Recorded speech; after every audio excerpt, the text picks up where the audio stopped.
Hello, I am so excited to bring Gina Renfro, and she is with Choice Learning Online Academy.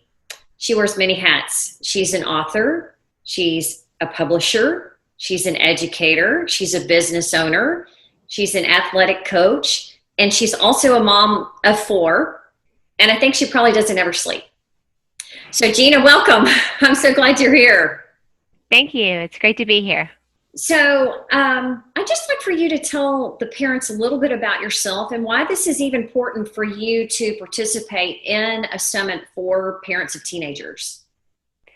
Well, you definitely covered the hats that I wear, but probably the most important one is that I am a mom and I have three amazing kids, three teenage boys, and a preteen daughter. So this all hits home for me. It's relevant to me right. You know a lot about parenting teenagers, a lot, right? And what you're going to talk about today is developing a support system for your teen. And parents need support really now more than ever, I think. And so, why is that important to have a support system? It's super important. It's the people who are really going to pour into your child when you're not there, or really even when you are. It's your backup, it's your support. And ultimately, it's the people you want to put in place so that when your child needs extra adults to come on board and just nudge them or encourage them or love on them, these are the people that are going to be near and dear to them. Is that I know that when we were talking about this just between the two of us, I love the phrase that you used, supportive roots. I love nature, and so I love the idea of roots. So can you kind of tell me a little bit more about where that comes from? For sure. You think about the roots provide the stability. It helps to ground you, nurture you, support you, grow you. So the people that you're connected to, those that you're around, the folks that you put in your children's lives, they're going to play a key role in providing all that nutrients to help your child grow and eventually become a productive adult and hopefully one day do the same for other people. And so this is a foundation. Exactly. And if the foundation isn't solid or right, things can fall apart.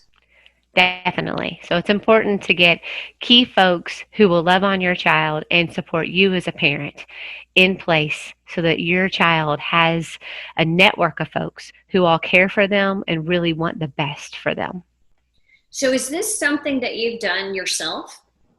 Absolutely. I've been super fortunate to have lots of great men and women who have come into my children's lives and been super supportive for them in a variety of ways, but really instrumental in just being another adult, being someone who can come alongside your child and just give them the extra encouragement or the words of wisdom, or maybe if they don't want to listen to mom, but they want to listen to someone else, Oh yeah, to that's be that person. right, right. That happens. So you've shared with me some stories about your two of your sons and your daughter. Can you share about your sons and kind of when this whole process should start in terms of setting down those roots for your teenager? Absolutely. So definitely think about this as putting the foundation in place early so that when the time is right, the dividends will pay off. And that's during those teenage years when life can be much more difficult, harder for kids to navigate, lots of outside influences, lots of decision making, maturing, and growing for them. So for my kids, I'll start with my oldest son. He's 18 now, and we were really fortunate that we attend a church that has a fantastic youth program. Mhm. And for him, what was key was the relationship that he started to develop with his youth pastor, freshman year and sophomore year. And it was a regular relationship, but a strong one. But as he became a junior and then a senior and then growing into a young man and making college choices, that established relationship that he had with his youth pastor was so instrumental because he came alongside my son. He role modeled for him. He was that positive male role model for him and really helped guide him to sort of think some of the things about college and athletics and where he wanted to see himself in 4 years. And if Mhm. we'd not established that relationship, he wouldn't have had that youth pastor to pour into him the way that he did. Right, right. And you knew this person. Absolutely, yes. So this was not just any random youth pastor, of course. This was a youth pastor at the church I attend also. You know, it's really important to know the values and the morals of the folks that you want to connect with your child. I think that's super significant. So in this case, it was important to me that I realize and be aware of the same values that the youth pastor has so that when he is pouring into my child, we're like-minded in that way. And I feel like he's pouring my morals also, echoing the things that I want my child to hear. It's a little different for my middle son. Oh, yeah. He Yeah, so for my middle son, we were very fortunate when my son first came into our family. He's an adopted child, and we found a fantastic therapist who, at a very early age, was there to sort of do some play therapy with him and just really help him find his place in our family. And years later, as he entered his teen years, I was able to raw support again from that therapist and connect him with her. And she really has played a key role in his life, similar to my oldest son and the youth pastor, but in this scenario, it was a female therapist who's really kind of been a huge support system for my child and helped him navigate some really rough teenage waters. Mhm. So this was someone who was in his life early on, and then Absolutely. you weren't connected to her for a while, and then but you had that. I like to think in terms of like having things in your toolbox. So you had that in your toolbox or in your Rolodex, old school, and pulled it out and said, "Oh, this might be." Did he bring her up, or you thought about it, or how did that reconnect happen with her? You know, interestingly enough, throughout his adolescence, we would refer to the toolbox tools that she had given us, me as a parent and him as the child. And so we would always sort of fondly refer to Miss Christine's ideas. And when we were at a place again, in those early teenage years when he needed that extra support, she was definitely my go-to. And coupled with her passion to help children and her previous experience with my son, she's the perfect person for him to bounce ideas off of and be able to express himself to. It's been very fantastic. Wow. And so there wasn't that that initial kind of getting to know someone. Can that be difficult for a teenager? I mean, say there's people that they know, obviously, that can be part of that support system, but there's also people they don't know that probably need to be a part of their support system in certain areas. So how do you see that a parent can help kind of maybe soften them up a little bit to get a teen used to the idea to reach out to someone that they don't know? So I definitely think starting with your child's interests. My youngest son is a little bit of that scenario. Avid baseball player, loves sports, loves baseball. Mhm. For him, probably his biggest influence outside of his mom is his baseball coach. And he didn't just have any baseball coach. I was pretty picky about who his baseball coach was going to be because I wanted someone who I knew would be a good fit for my son. Of course, obviously someone who can help him throw a fastball and a changeup, but someone who could do more than that, someone who could be a mentor, provide leadership, come alongside my son, support him in ways that just a single mom can't. So I think it's really important to think about your child's interest, think about their strengths and their passion, and then connect them with folks who are going to help inspire them to chase after their dreams, their passions, their interests.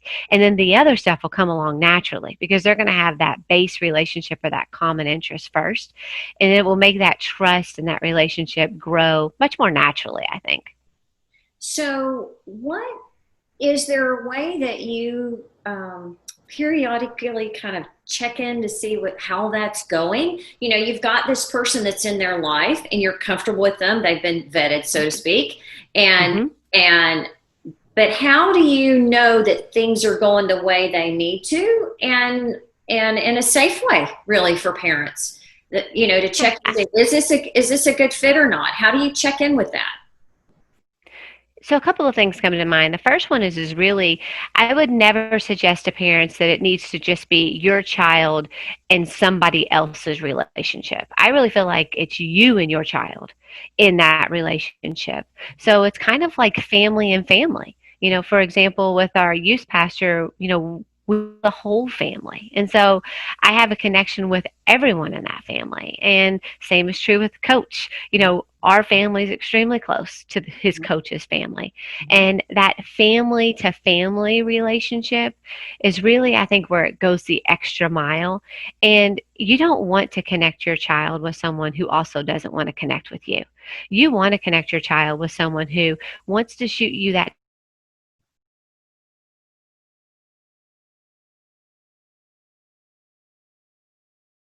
group tonight. I really see a lot of leadership in him because it's helping to affirm what you know. Let me go ahead and pause you a second because I'm gonna have to edit that out because you froze. So you were talking about that it's very important to have your. Let's just take just a second here, and then I'll know where to cut it out.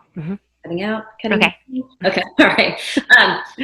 So you're talking about your teen and being connected with someone and being able to look at that person. And it's so important for that person to be connected to the parents as well.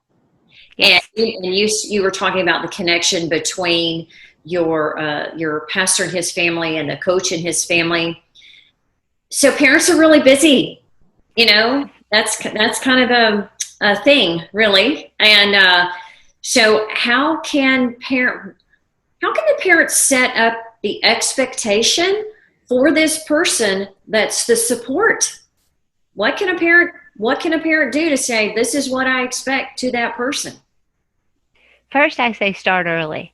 Get a head start on the teen years. Don't wait until they're 14 or 15 and then they need someone who they can trust.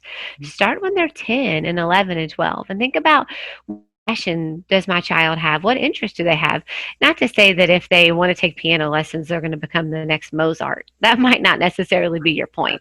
But to start early and really start nurturing your child's passions and then pairing them up with folks who have the same passion and then who have the same heart that you do, you're going to find folks that are going to love children and they're going to love your child because they're going to be interested in the things that they're interested in. So yes, it is work and it does take time, and you are looking ahead to try to make those good parental decisions. You're trying to navigate it a little bit ahead of your teen. But if you put that work in, then it really will pay off. And when your teen is 15 and 16 and 17 and they're making all these life decisions and they want to get affirmation, they want to get information from lots of different sources, the sources will be there because you will have established that piano tutor at age 10, or that cross country coach at age 12, or the best freshman teacher for English. And those are folks that came on board and really showed an interest in your child. So I know that you had mentioned to me that your daughter's very artistic, and it's getting to be about that time that you're going to be looking for someone to support her in that. So where do you go to look for that? Let's just say you didn't know anyone, that you didn't have somebody in mind. For a parent, they're like, I don't really know. I'm not very resourceful, or, I work so much, I really don't have a chance to network.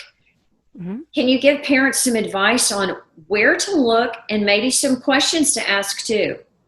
Absolutely. Start with your circle. Start with a circle of people that you trust, that you lean on. So think about the folks that are in your network. And, if you're in a town where you don't know very many people, that's okay. Jump to social media and ask who knows someone. And then I would say don't just stop there. I think maybe start with your circle, maybe the first or the second layer of your circle, and say, I've got a kid who's interested in art lessons or practicing the piano. Who has some recommendations for people that they have tried?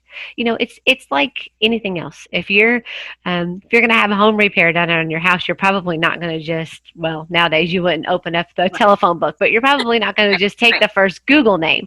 You're going to spend a little bit of time. Well, this is your kid. So I think really vetting the person is super important, but I think recommendations and talking to other people about who did they have success with, I think that's really, really key. And start that conversation with folks that you know in your circle and say, hey, I'm looking for an art teacher. I'm looking for a pianist. I'm looking for a pitching coach. And generally speaking, I have found that certain names will float to the top, and those are probably the folks that are going to be great people to play a role in your child's life. And And if somebody knows somebody, so to speak, I mean, somebody, and again, like you said, with social media, there's a lot of times I've just done a little shout out there on Facebook, like, hey, I need someone that can teach me how to do this or fix this or whatever. And then there's things like, I don't know, in your town, it's called Nextdoor. That's something as well. And I'm sure there's some other things. And then I'm in a lot of parenting groups, and there's a lot of even private Facebook parenting related groups that are vetted from the start. Yes. So maybe that's something, and I see people asking for suggestions in that all the time from A to Z. And so much is done now, like with you, what you and I both do is we do so much of what we do is virtual. And so it doesn't have to be obviously a piano teacher or a coach, but there's a lot of things that can be done virtually as well. Absolutely. So, I'm blessed to work with kids all over the country. And the majority of the time, I'm not even 100% sure how they originally heard about me. And that's a huge blessing. And that's really what I look for from my kiddos too, is we love to talk about people who love our kids. And so it's really easy if you get in a network or get with a group of parents or get with a group of moms or a group of dads. We love to talk about that pitching coach that got your son crossing over 80 miles per hour, or that art teacher who helped your daughter or your son really master a technique. So I think that when you hear that from other parents, that they've really found someone who's special and impactful in their life, generally speaking, that's a good person to see. They being also a good fit for my child. So when they found this person, say they've gotten a really great recommendation from whatever source that they pulled from, what should they ask that person in terms of their expectation of that contact? Like, hey, I need an email, or I want to meet with you for coffee first, or what would you suggest that they, just some tangible connection there to where there is that accountability to the parents? Because I'm thinking that there's a lot of parents that just sign people up. They don't know anything about them, and they just turn their child, and I don't care if they are a teenager and almost an adult, over to that person. And that's frightening. Like with me in my coaching practice, I always have a consultation with the parent, lengthy consultation. So they get to know me and where I'm coming from. And then I do a coaching session for the teen to see if it's a good fit or not. And I let them tell the parent whether or not they want to work with me, because there has to be. And that goes with something I wanted to ask you about, is the buy-in. So you need your teenager to have buy-in to even use the resource. So do you have some suggestions about how to get your teen to like buy in to some resource, especially academic related, right? Which is what you specialize into. So I'll try to go through a couple of my stories with my sons. My oldest son, I mentioned the youth pastor and the positive effect that he has had. Full discrepancy, the first couple of times he went to youth, he wasn't super excited about it. He thought, well, this is okay, but he wasn't jumping for joy the next time that it came around for youth. Yeah. But because he went with his best friend, and it was something that he was doing with his friend, going to church youth group, that really just gave him the support that he needed just to want to be there. And the relationship that he established with the youth pastor was definitely not something that happened overnight. Right. It was something that took years to develop. So there was a buy-in on both ends. If my son would have resisted going to youth and not being a part of that group, then the youth pastor would have never been the logical choice to being someone who just could encourage him and pour into him. It would have been something else. So I think the buy-in for him was that he really enjoyed going to this group once he decided that he really enjoyed going to the group. It was a suggestion from me in the beginning. And I think sometimes it starts that way. Like, hey, here's something that maybe you might find interesting. And if your child finds it interesting, great. That's amazing. That Right. means you just did a really good job as a parent. If they don't, that's okay too. Just keep thinking about what's of interest to them. Where's a passion that they might want to pursue and follow? With my son's therapist, that was a little different. That wasn't a group that was fun that he just signed up for, Yeah, like let's soccer go to camp. therapy. Yeah. Yeah, exactly. It Yeah. was a little different. So the buy-in there is different also. And the front leg work is a little different for me also. As a parent, I vetted her as a professional. Mm. I read reviews. I talked to other people. I went and met with her first, like what you were talking about, Right. and Right. really processed through, like, are you a good candidate? And at that time, when I put all the work in, it was when he was 7. Are you a good Yeah. candidate for play Yeah. therapy Yeah. with my son Yeah. to help him understand family dynamics and why some kids are added to families through the blessing of adoption and not the blessing of birth? And so to help him in that transition. And then later, she's grown in her profession. My son's grown in his stature, and it just worked out perfectly. And vetting her the second time around was super easy because Right. I already had that established Right. relationship. And then Right. with my son and his coach, I was kind of like the crazy parent who just sort of stalked him a little bit. We played against him, honestly. We Oh, were rivals with yeah. him. Yeah. Yeah. Um, and he was very interested in my son because of his athletic ability, and my son is an athlete, and so there were a lot of coaches that were actually interested in my son for his athletic ability, but I wasn't really interested in them for their coaching ability. Nothing against them personally, it's just I knew that they weren't a good fit because I knew the way that my son was, and I wanted him to have someone who approached the game and life in a certain way that I knew would link up with my son, and then it would be a natural progression. So I think, to answer your question, the biggest piece is to do the work out front. And yes, we're tired and we're busy and we work full schedules, but these are your children, and when you put that work in up front and you really kind of see it and pave it ahead of them, then I won't tell you 100%. Not every relationship I thought was going to be Right. amazing for Right. my child panned out. No, but when I found good people and watched them pour into my kids, and it really just became a natural relationship and a positive relationship on both sides, that's when you could really tell the work paid off.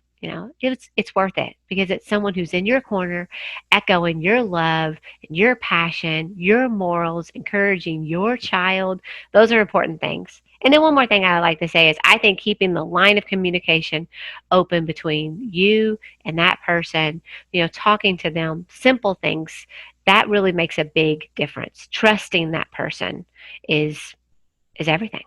Absolutely. And again, that goes along with the accountability. Is that person knows that, oh, that mom's going to ask Mm-hmm. me about this or talk to me about this, or I wonder when she's going to call or whatever. There's accountability there, which is so, so very important. And that just keeps people on their toes. It's true. And you said something that's really key.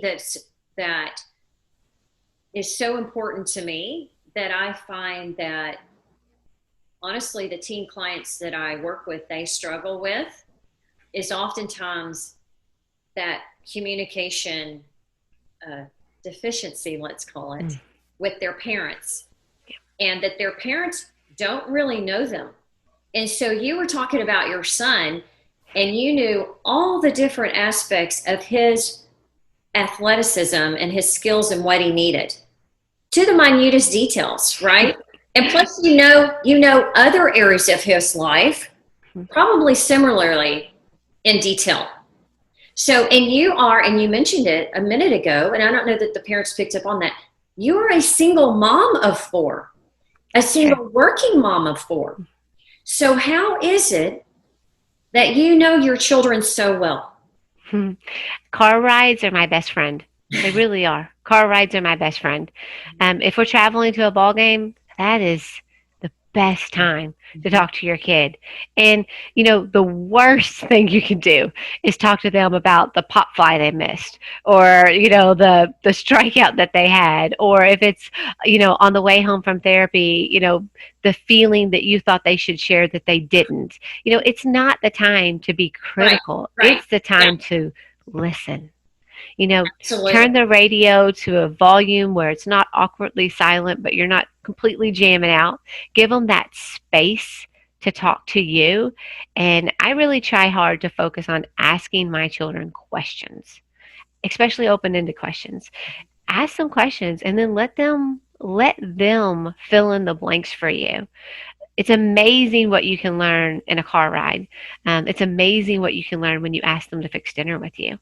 You know, being a single parent, having a busy work schedule, often now I'm at the place where my boys, especially, they can cook a meal, and that's fantastic. My daughter's 12, so we're still learning all of those things. And it's amazing that time spent with her to just be in the kitchen. It doesn't have to be anything, nothing major, just time together when you're doing something you already have to do. Ask them, hey, will you come down here and talk to me while I'm doing the laundry? I mean, it's probably not glorious, but it is still time together. And if you give them the space, they will give you the answers. Absolutely. And the key to what you were talking about, I think, is the listening. And that's something that I notice as well as a life coach, is that the teens, they will talk to you. They want to tell someone something. And I hear a lot of things, a lot of very private things, and they just open up. And they share with me about how important that is, that someone listens to them, intentionally listens to them, not just hearing it kind of, yeah, mom's or dad's in the room, and kind of goes in where one out. And nothing really saying that just in a disparaging way, but just not really stopping and being the moment and being intentional. And that sounds like exactly what you're talking about. It might seem that their language is foreign to us. They're talking about things that, maybe just doesn't make any sense. I don't know much about Fortnite. I tried to play a couple of games. My kids chuckled. I died early in the game, and it was okay. I don't have to love everything they love. I just have to love that they love it. And when you are interested in what they're interested in, I think especially when they know that you don't really understand their language and exactly all the ins and outs, it's okay, because I think they find comfort in the fact that you love it because they love it. And I really feel like that listening and understanding what they're passionate about. And you might have a kid who on Monday they want to take piano lessons, and by Friday the piano is out the door. That's okay. Just help them evolve and grow and find the little nuggets that they are interested in, because that's where you're going to put those roots in for your child. You're going to listen, you're going to pay attention, just do a little bit of legwork. And I do think, like what you mentioned, that when they get to be teens, as a parent, they're more self-sufficient. They can even sometimes drive themselves places. So now you don't have the car rides. And then you miss the car rides. You do. Oh, yeah. So being intentional, I try really hard to do something special with each of them. And I have these grandiose ideas that I'm going to do something special with each of them once a week. It doesn't always pan out that way. That's just life. But I try to really have some individual time with them periodically. I try not to let too much time go by without at least having one-on-one with that child, so that I can hear what they're saying and it doesn't get drowned out by who's the loudest or who's the most talkative. And it's okay if it's even as simple as something like grabbing a seat on the corner of their bed and saying, hey, what's going on with you today? How's it going? I think those are important things to do. And there's ways to ask questions. And I like to phrase it like this, is that I'm coming at this from a place of curiosity and not judgment. And wow, that's a real reframe for parents, because parents, we're so focused on our children being okay and turning out okay and being successful and doing things right and all of that, understandably, but that can easily turn into judgment. And so when you're asking a question from the place of curiosity, and it's good to even just use that word, like, oh, I'm curious, Gina, how did you feel about that so-and-so? And you're like, oh, okay. That's kind of hard to put your defenses up if someone's just saying they're curious. You know what teens love to tell you? Their opinion. They love to tell you their opinion about all things. They really actually like, and especially boys, and you think they don't want to tell you their opinion because they're more quiet and more reserved by nature than girls are often, but they love to tell you their opinion. And so I think sometimes my go-to approach is, can you give me your opinion on this? I want to know what you're thinking. I love that. Yeah. It will get a lot out of your kids. It's just asking them what is their opinion. Because, I'm gonna write we, that down. I love that. Can you give me your opinion on this? that's Okay, right. Can you give that's me your great. opinion? And you know what? It works with adults too. And then they're willing to share their opinion. I think it allows for some space to to to give your opinion to someone. Means it, especially if they asked you for it, that they value your thoughts. It doesn't mean you have to Absolutely, agree with everything, but absolutely. it's And like we that all want to feel permission. valued. We all want to Yes. feel like our opinion is valued, even if it's different. I value your opinion. I value your difference of opinion. Exactly. And I love that. I love that. when they're young adults and they're the parents of your grandchildren, you're going to want to have taught them the language of asking for opinions. And you're going to want to have created that space where conversation can flow between you. And I think it gets lost in the teenage years. So I think that really, we're purposeful when our babies are babies. We're Right, purposeful. right. We have a checklist. We have well visits. We have milestones. And Yes. then they hit like 12 and we're like, woohoo, we're finished, but we're not. It's like the Yeah, it's like the yeah. second phase of really paying attention. But I think that it does pay off. My oldest is going to leave for college in about 12 days. So I'm a little sappy about all that, but I really have this peace about it because our conversation, our communication, it's at its best right now. It's exactly what you could ask for as a parent. All those little things that we did to help build our relationship, all those car rides, all those conversations, they're paying off, and they're paying off huge. You've imprinted, as I like to say, you've imprinted that on him. So I want to talk a little bit about your business, your tutoring business, Yes, ma'am. and tell the parents like how that works, and and just a little bit about who else you tutor in another country. That's very interesting. Well, I definitely love my what I call real job, and that is I work with VIP Kid and I teach English as an immersion language to kiddos who are in China. It's based in China. So I have a couple of students who are in Japan and a couple in Sweden and some actually even one child in Italy, which is amazing. So Yeah. that's a pretty bright and early job and I absolutely love it. Definitely something that folks are interested in doing that with a teaching degree. It's fantastic. But my personal business is a Choice Learning Online Academy. And about 20 years ago, actually, to pay for my way through college, I started tutoring. Yeah. And I just really love working one on one with kiddos. And I guess maybe about 4 or 5 years ago now, I switched over to primarily all online. I did that because it was efficient for the parents, it's efficient for the students, and quite frankly, it's efficient for me. And it took away the having to get your child and the tutor together in the same space.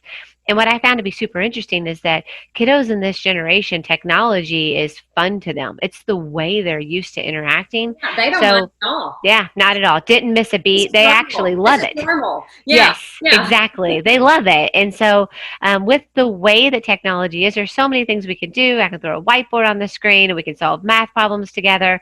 We do English, we do it all. And I really do tutor in all disciplines. I've tutored K through 12 and actually some collegiate students. And I really enjoy the one on one relationship that I can build with my students and how they stay in touch with me.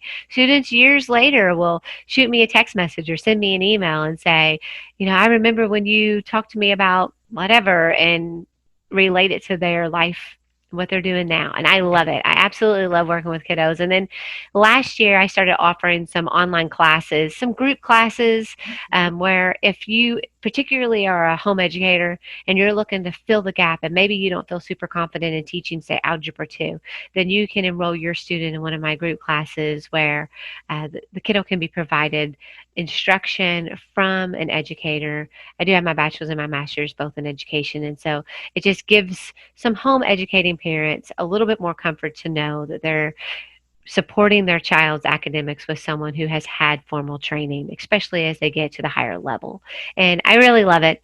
I love working with kids. I like the group settings. I like one-on-one. It's definitely my passion. So I'm pretty blessed. I'm pretty blessed in all of that. And you know, there's a lot of parents that are turning more and more to homeschooling, not Yes. schooling at home. There is a difference. Yes. Homeschooling. And so you would be a resource, just like we Exactly. were talking about, Yeah. for that. And also for if their students are struggling in some academic area.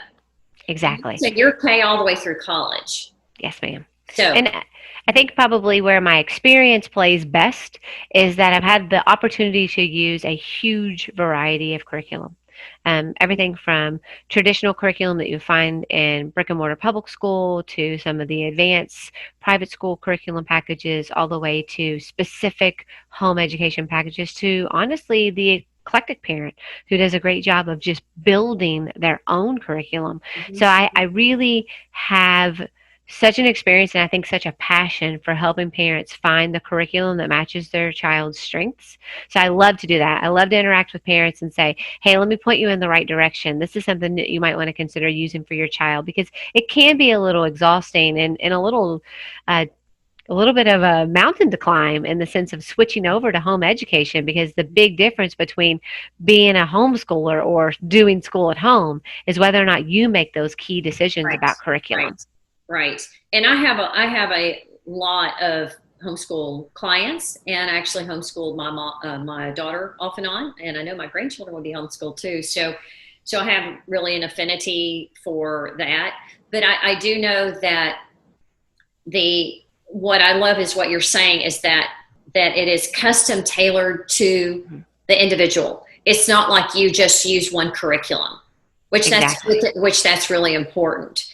So in light of that, you actually have a freebie for our parents who are watching. And what is that? I do. I want to offer 15 minutes of my time to you. I want to just provide consultation for you. If you have a kiddo who is struggling in a certain academic area and you just want to bounce some ideas, I'm your girl. If you want to talk to me about curriculum that you might use to home educate your child, we could talk through that as well. Or if you want to talk about ideas of finding your child's strength and maybe some natural ways to connect your child with positive people, we could chat that through also. I think probably generically my answer is I will give you 15 minutes of listening ear and echo back and give you some ideas that maybe will help you feel super empowered and ready to just take the next step in your parenting journey. So speaking of next step, we don't want to just leave them here. We want parents to take action. I mean, that's the whole part of the summit, is to give them really tangible, concrete information and action steps so they feel empowered to move forward to parent a successful teen. So what would be that action step, that charge, so to speak, that you would want to give parents right now? Absolutely. So let's say in the next 48 hours, carve out 15, 20 minutes where you can just really sit and think about your child. You know, grab a spot on the swing or on the step outside or at your kitchen table where you're most comfortable. Fix a cup of coffee, grab yourself a notebook, and write down some of the strengths that just really pop into your mind about your child. And then try to connect those. Think about, okay, if my child really has a strength in arts. You know, I always see her with paints, or she's always asking for crowns, or she's always YouTubing how to draw things. And follow the passion, and then brainstorm. Give yourself a couple little to-do lists and think about, how can I take what my child is naturally interested in and help gear them towards folks who also love these same things and are going to pour in to my child. So I'm doing the same thing. I'm currently in the middle of doing this for my daughter. She wants to take piano lessons. I'm not just looking for a pianist. I'm looking for a great person who can play the piano.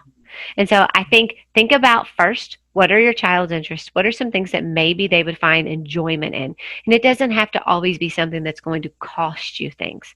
There are still lots of opportunities out there that are free, that people have experience in, and that they want to share their passion with other people. But I think starting with finding your child's strengths, really processing that, and then giving yourself a little to-do list. Who are some people, or what are some organizations, or who are some friends I can ask about to meet that need? And the kids will love it. The Yes. kids will love it, especially if it's something that they really want to do. That mom and dad might be like, I don't know about the whole drum lesson thing. But if you're seeing that is a desire and an interest in them, and you're willing to cultivate that, however that looks, right? And you're doing the research and bringing that connection with your team, with that person. Again, that shows that you value what they value. And Exactly. It's stepping outside of yourself, which is hard as a parent. And again, like you've talked about, kind of stepping out of your comfort zone as being a parent to look at it in a different way can be really powerful. And it's okay if you're not the expert. If you've never played a piano song, it's okay. Find someone who is passionate about that. I'm never going to throw an 80-mile-per-hour fastball. It's just not going to happen. But finding a dynamic pitching coach for my son is an amazing blessing. Again, those are some things that cost money, but there are lots of things that don't cost money. Youth groups, those are fantastic things. There are organizations that already exist, Big Brothers, Big Sisters, and other mentoring organizations that exist in your community where folks might say, I really love to hike, and I want to pour my hiking into other people who really just like to be outside and hiking. So maybe your 15-year-old son, maybe what he's really passionate about is fishing and hiking. Great. Find him an outdoor enthusiast. Maybe you never want to touch a fish and you don't really want to hike. That's okay. Try to join him every now and then, just for your son, but connect him up with someone who does love those things. If your kid loves old cars, then take them to a car show. Let them meet some people who have dedicated some of their time and energy into the same thing that your child's passionate about. There are lots of avenues of finding really amazing people. And they're out there. The world is full of amazing people. Yeah, people do want to help. And I think that what I really love is how you've wrapped everything in the positive. Because you look at tutoring, that's like it may be a weakness. Like, I need a little help on my math or my writing or something, right? But what you're talking about is for parents to focus on the positive, the interests, the passions. And I love that, as opposed to diving in and immediately looking at the weaknesses also. Let's look at the strengths first. Exactly. Not every area of concern can be fixed by building up a strength. That's not true. But oftentimes, building up a strength builds up the confidence that brings up the areas of concern. And it's like a rope. You just bring it along, you just bring it along with you. And so I really feel like that the majority of teens, they're looking for where they're going to find their confidence, where they're going to find their support, where they're going to find their affirmation. So if you can give them that, if you can give them support in their confidence, give them inspiration, give them affirmation, then they've got this safety net around them. So if something doesn't go well, they fail a math test, or they're really struggling with a math concept and they need some help, it's okay, because they have these other things around them that make them feel good and worthy and build their interest in their passions. That needing a little help in math is just simply needing a little help in math. It doesn't really reflect on them and make them feel like that they're lesser than. It's about the confidence to ask for help. Absolutely. Confidence to be resourceful, because at this point, it's more the parents are asking for help and seeking out the resources. But if you can model that for your children and then get them to start doing that before they leave the nest and being resourceful, then if something does come up as like a weakness that they're like, wow, I need some help with that, they are so confident in the power of being resourceful and using the support, a support network, that it's just going to be easy for them to just go after that, Yeah, exactly. whatever that looks like. So how can I'm going to put all the links for everything for Gina below, so you'll be able to contact her. And so the best way I think is through email, Yes, absolutely. and that's how we'll be able to get her freebie, and you can talk to her and find out if she's a good fit, and just pick her brain for all the wonderful things that she shared with us. And there's a lot more I know as well. So I want to thank you so much for being here. This has been a joy and a blessing, and so informative. And I know that the parents are appreciative of this, and are feeling encouraged. Wonderful. Well, I hope so. I hope the parents are feeling encouraged. You can do it, parents. You can do it, and it will so pay off. And you're gonna love that extra umph that you gave your child. That's right. Thank you so much. You're welcome. Thank you for having me.